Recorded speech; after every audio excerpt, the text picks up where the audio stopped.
Hello, Launch family. This is Dare to Launch. My name is Chris, and as always, I am joined by my co-host, Mr. Jeff Walker. Hey, folks. And we're also joined by one of our team members, our marketing lead, Mr. Dan Walker. Welcome to the show. Hey, everyone. Welcome back, I should say. You've been on a few of these episodes before, right? Couple times, when you'll have me. Exactly. And Jeff, today you have something you want to talk about, and I'm excited to dive into it. But let's talk about this week. Why is this week so significant to you? We are celebrating our 19th anniversary of Product Launch Formula. The first launch of Product Launch Formula was October 21st, 2005. So we just, last week was 19 years of Product Launch Formula, which is just absolutely ridiculous. So like we're the first ever in the history of the world to celebrate a 19-year anniversary of a training for online entrepreneurs. It's period. There's no other product out there, full stop, period, that can say that. And even more exciting, well, so that's cool. It's like, okay, whatever. We did a launch 19 years ago, and we've had this product that has completely changed the industry, and we've been at this for a long time. But what I'm really excited about is that means we are now in our 20th year of Product Launch Formula, and we have an amazing year planned. We've got surprises all year long, and I am I'm just pumped to get into it. And if you want to hear the story of that very first launch, we've done that already. It's out on the podcast. It's a great story. But when we kick off this, I'm curious, Jeff, like from this year versus 19 years ago, like what was your focus then, and now what is your focus now? Well, my focus then, first of all, I was starting a new business. I had an online business for about 8 years before that. It was stolen by my partner, and that was one of the most trying times. And it was also the greatest gift ever, because I probably still would be in that business today if he hadn't stolen that business from me and I had to start over. So my focus then was, okay, let's rebuild the business. And I didn't know where it would go. I knew I had these skills. I knew I was doing these launches that no one else was doing, and I could teach it. And so now, boy, my focus is supporting all the amazing clients that we have and have had. We have clients that literally have been with us for 19 years now, and continue to support them in their journey, continue to become a better leader for my team, and also set up the business so it can go another 20 years. I don't really I have a love-hate relationship with that word legacy. I don't know if such a thing really exists. I don't think, people will remember me 100 years from now, or maybe even 10 years from now.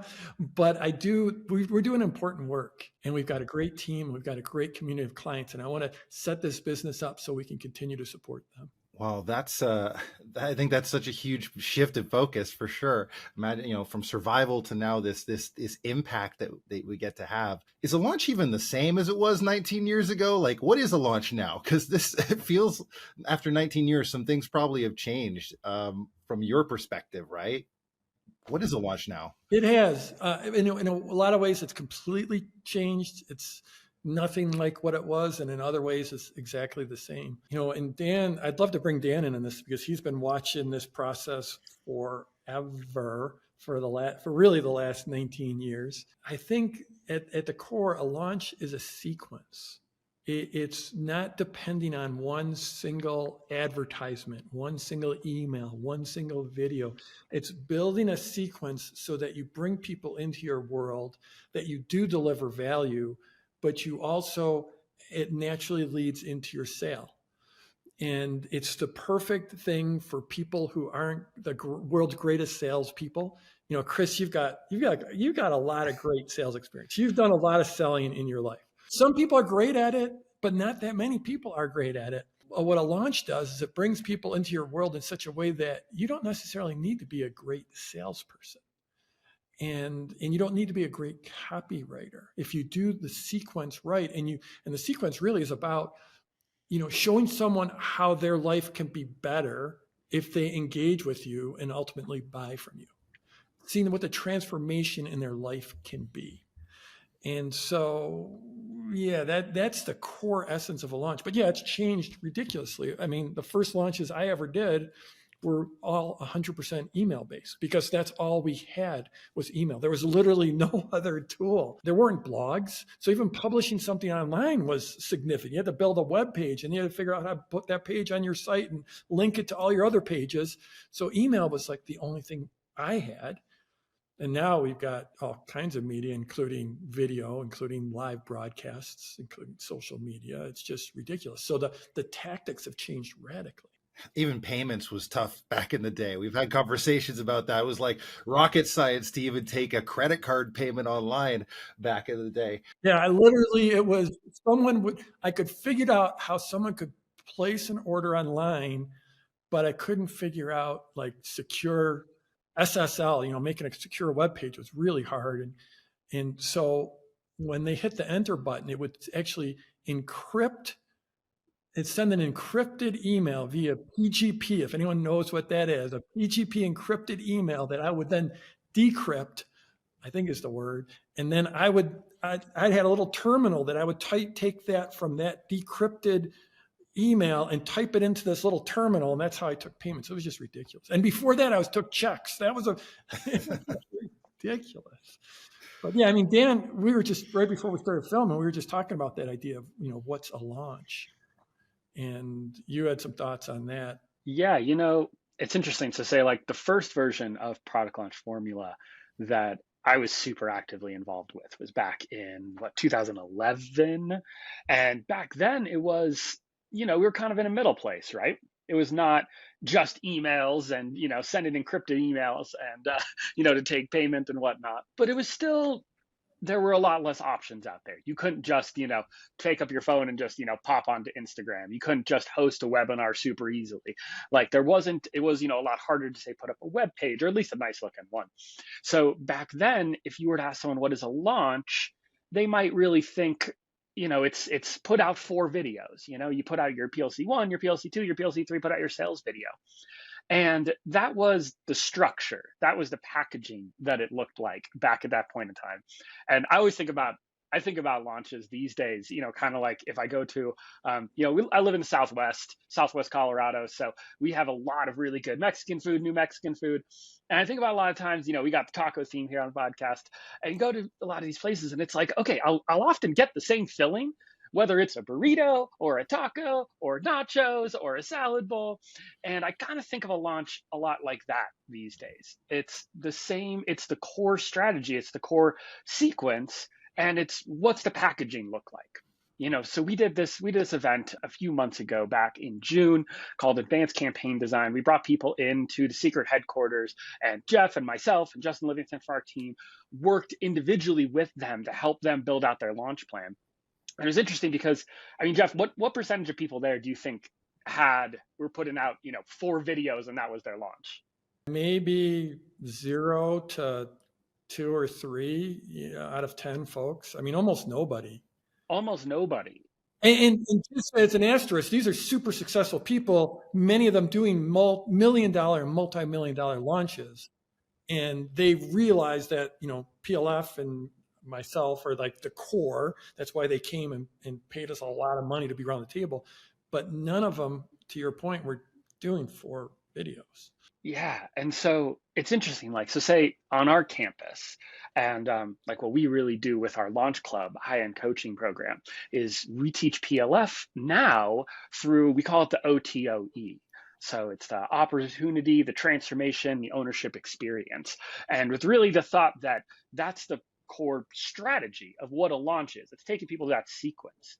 It's kind of like, to me, I think it's kind of like if you're trying to sell your friend on something, like maybe you really want your friend to go to this concert with you and they've never seen the band and, they're kind of reluctant. They got work in the morning and, they're like, I already kind of went out to dinner a couple of nights this week. Like I already spent some money this week, but you know that they're going to love it and you want to get them to come with. So how would you try to convince your friend to come see something, and in my mind, it's a lot of that. It's, it's getting them excited, then just being in the conversation. Like Jeff said, you don't have to be a great copywriter when you follow that process because in my mind, you're talking the way you talk to someone who you already know. You're talking to a friend.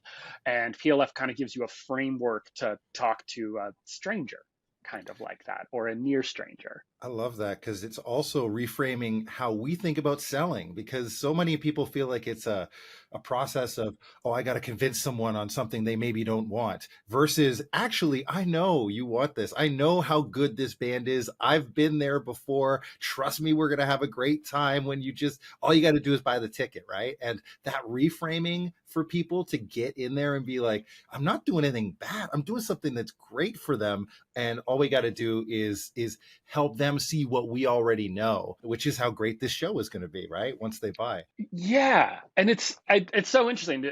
And when people a lot of times will say like, "Oh, I hate selling," or "I've never sold anything," or I don't know how to sell anything," and it's like I could guarantee you that you sold things all the time. Whether it's selling your kid on eating their entire dinner, or whether it's selling a friend on trying to come and do a cool thing with you, whether it's selling yourself on doing something that's going to be good for you. People have these sales conversations all the time, but they don't think it's selling because in their mind it's like, well, I'm trying to convince someone to do something that's good for them. So I'm not like selling them on something. That's like selling. It's like tricking someone into doing something they don't want to do. And it's like, well, no, not if the thing that you're selling them is good for them. Not if you believe in the thing you're selling. Sales is something you do for someone, not to someone, I think is the big lesson I learned early in my sales career that changed. So I wanted to ask you guys something about, like, because you've been doing this for 19 some odd years, Jeff and Dan, you've been doing it a long, long time too. Like, how do you guys keep this thing? Because you're saying to me there's something that is a launch that is core. That's the filling, right? And then you got some packaging. But how do you guys shift the packaging to make it relevant now, where we have social media, easy video, people could put a webinar together in seconds? Like, what's how do you guys think through keeping PLF at the forefront of this? Well, I'm glad you asked that, because I just been just this whole conversation. I'm like, I got a surprise, I got a secret, I want to share. Oh, okay. So part of that answer is, over the years, we've continually remade the product, made it better and made it more relevant. And we just totally remade the course. We just did this. We spent the last 6 months, and we're just a few days out from releasing it. And I am so pumped and so stoked about this newest version. So that's the first surprise of our 20th year. Our 20th year of PLF is we've got a brand new, from the ground up version of PLF we're just about to release. We're just doing a very small, intimate, almost like a test release. And when I say test, it's all done. It's all pretty. It's beautiful. But we're not like rolling it. We're not doing a big ad campaign. We're not letting any of our partners tell anyone about it. We're just doing it to our fans, to our audience. So if you're listening to it, you're part of those folks. But just bring an initial intimate small group that's already part of our community into the new PLF, and I'm just stoked because we've literally spent 6 months making this thing over. And that was a huge part of that effort too, you know is bringing it up to the most current way of thinking about a launch, and really sharing that thought that, like, okay, well, what is a launch? A launch is that core strategy. And I think that's a great question you asked, Chris. Like, how do people choose the filling? And I think a lot of times now you have a little more freedom. It's like you can choose the filling, or you can choose the packaging that works the best for you and for your situation. And some people, it makes more sense to package it as a webinar, or to package it as a challenge, or to even just do it as emails or social posts. Like, it can fit. The reality is that core strategy is really, really flexible, but that core strategy is where the power comes from. You can take whatever format feels best for you, feels best for your audience, and go through talking through some of that too. And feel like, how would you choose some of those things? But it's taking that OTOE, and we bake that into the entire thing. So it's like, I would say it's the way the course is structured has been changed, so that it really helps you nail down that stuff, that core important stuff first. Do you want carne asada? Do you want chicken? Do you want beans? Or, you nail down that stuff, and then what do you want it to look like? Do you think people learn differently now than they did 19 years ago? Because I know for at least my experience, attention spans seem to be a little different than they were in many ways, and how we learn.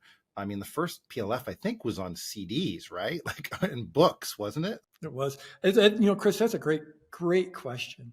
And so, yeah, the first PLF in 2005 was CDs and DVDs and books, and we shipped it to people, a big box of stuff.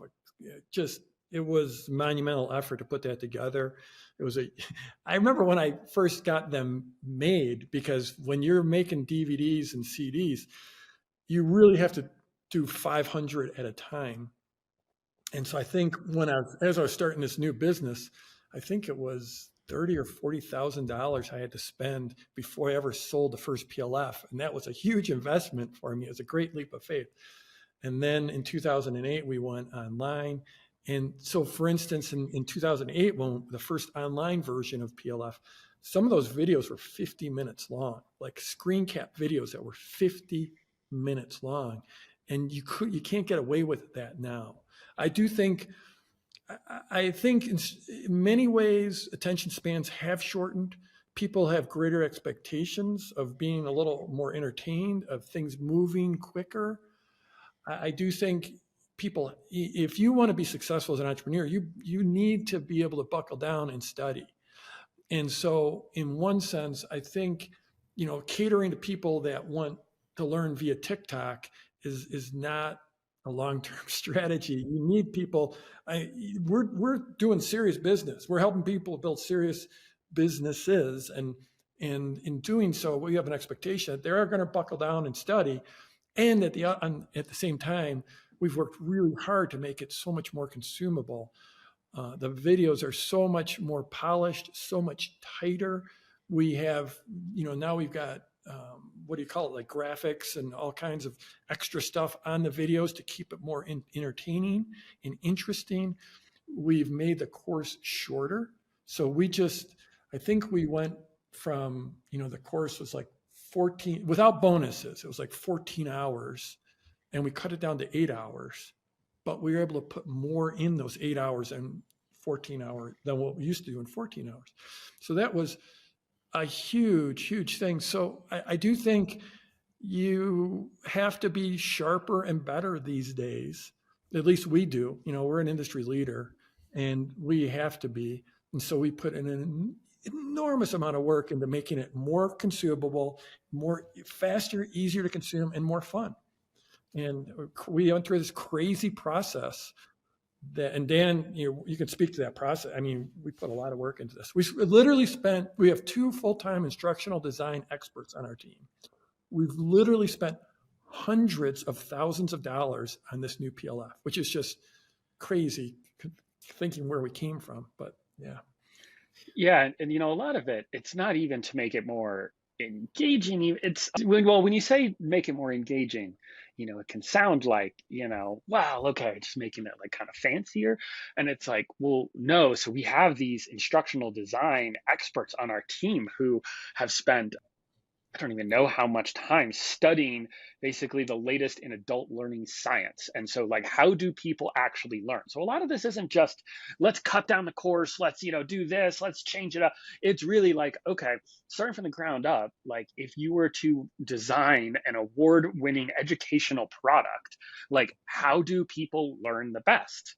And then we took that sort of ground up approach and then thought, okay, how can we go through the entire course so that we focus primarily on the real core important stuff first. We get people to nail down that filling, nail down the core of their offer, the core of their sequence first because so many people, they start backwards. They start by thinking, well, I want to sell something, so I'm going to do a webinar or a challenge. And I'm like, okay, well, but then what do I talk about? I'll talk about this, and then maybe I'll wind it around and say like this.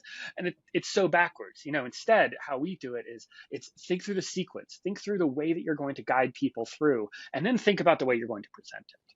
So we've really, really gone deep on just how do we present all of that, but also in the shortest amount of time. Like, I think there used to be a bit of a vanity metric people would say about how big their courses were and how much stuff was in there. And, you go to someone's sales page and it was like, we have 43,000 hours of studying. And it's like, we've gone the other approach. We've gone the vanity metric of how quick can someone go through PLF? How quick can someone go through PLF and learn what they need to know and then actually start putting it into place in their business? And how can people start building their launches while they're going through the course so that they don't have to even go through the entire course and then start? It's like, how can they build it while they're going through it? It's like when you say it out loud, it kind of clicks. It's like, oh yeah, that makes sense. That is actually the bigger brag, right? That you can teach your thing in a short amount of time versus how much stuff can you stuff in something. Because if you just want to listen to someone ramble on forever, then it's pretty easy to make a really big course with a ton of stuff in there, right? Yeah. There used to be this term in this industry called the thud factor. And Chris, have you ever heard of that? The thud factor? I don't know if I've heard that, but I can guess what it is. So the thud factor would be like back when we did ship CDs and DVDs and books, that was the sound of the package would make when the UPS driver dropped it on your porch. A big thud. Like the bigger the box, the heavier the box, the better, because people would think it was more value. Like it'd be like, okay, we've got these audios, let's do transcripts because we print out the transcripts. That'll be really big and heavy. And let's print the transcripts on single-sided pages and let's double space them. So it's like 400 pages instead of like 100 double-sided pages, because that'll be bigger and more impressive. And that used to be a thing in the 90s, even in the 2000s, maybe even in the 2010s. But we've all have too much right now, too much to consume. And so, yeah, we put a lot of effort into making it as tight as possible. And like, what were the sections that used to be in video that we could deliver better in an action guide, in a PDF, in a download? Mm-hmm. So yeah, it's been. Mm-hmm. Well, and it's interesting to think too, just what I was just thinking when you're talking about that thud factor is it's like, okay, why was that valuable to people back then? And it's valuable because if you find, the one thing that teaches you about building a business, it's almost like you found a gold mine. It's like, wow, I'm so excited. Like if there's not that many people teaching something, then it's really exciting to get more when you buy something, get more information. Like, if someone can normally buy a course and then that teaches them one aspect, and then they're going to spend the next week or 2 weeks just hunting around and talking to people, hoping to find someone else to learn from so they can learn another thing about it. Well, then that is super valuable, right? To have the big, heavy package and wow, there's so much information here and I can just go through this. I don't need to be hunting around.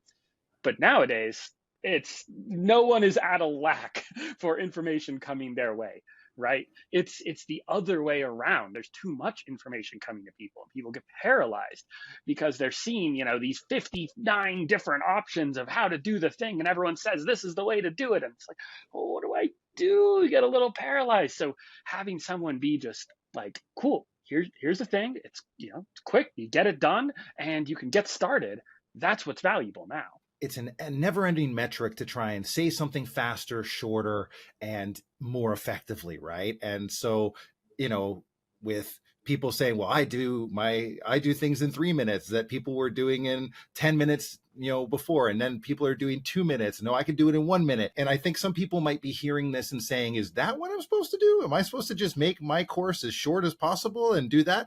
And how is that not necessary? Like, how is me? Because I don't think that's the answer, but can you maybe tell us how somebody who's listening to this should think about designing their course in a way that's going to say, instead of shrink it, just capture it? That's a great question. And, running through my mind as we talk about this is I don't want our listeners to be thinking, wow, they spent hundreds of thousands of dollars in 6 months and 2 instructional designers, and I'll never be able to create a course.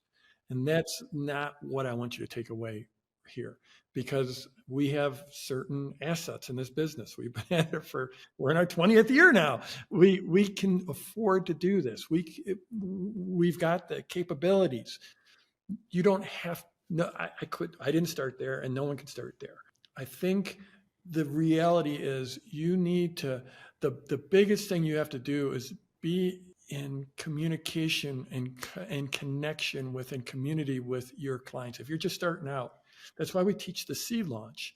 And the way the seed launch is all about gathering your first few clients. And my first seed launch for Product Launch Formula was 6 clients. I got 6 people to pay me, and then I taught them in a live environment.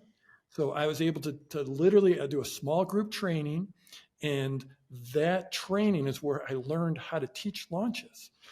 I'd already been doing launches for 8 years, and I was really good at it, but I didn't necessarily know how to teach it. And I'd like to use the term rubbing elbows with. I got 6 people to pay me, and then I worked with them. And I learned what the questions were, what the stumbling blocks were.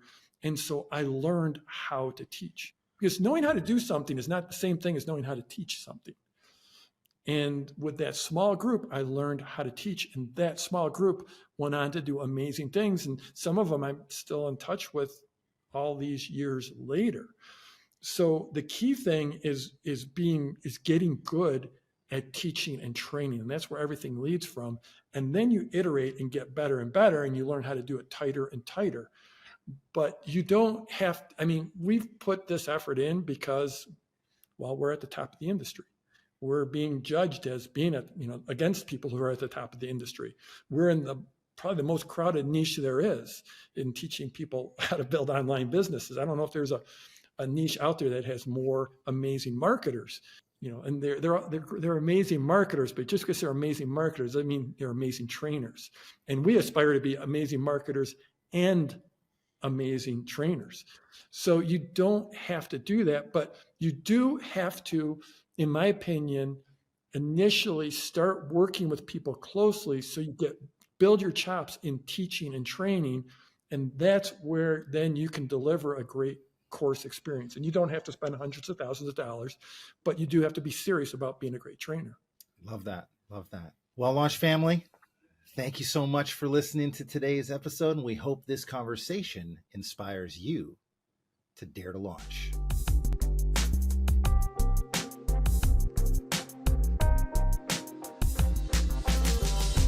Hey, Launch family, one more thing before you go. I hope you're a little bit curious after this episode about designing your own product and also about this brand new version of Product Launch Formula that Jeff and Dan are talking about. So if you want to learn more about that, go to getyoulaunch.com. We're always putting stuff up there, free resources, things about launching, but you'll definitely get some information about what this whole updated and brand new version of PLF looks like, and hopefully inspires you to design and create your own products as well. Hit subscribe or follow in your podcast app, and we will catch you on the next episode.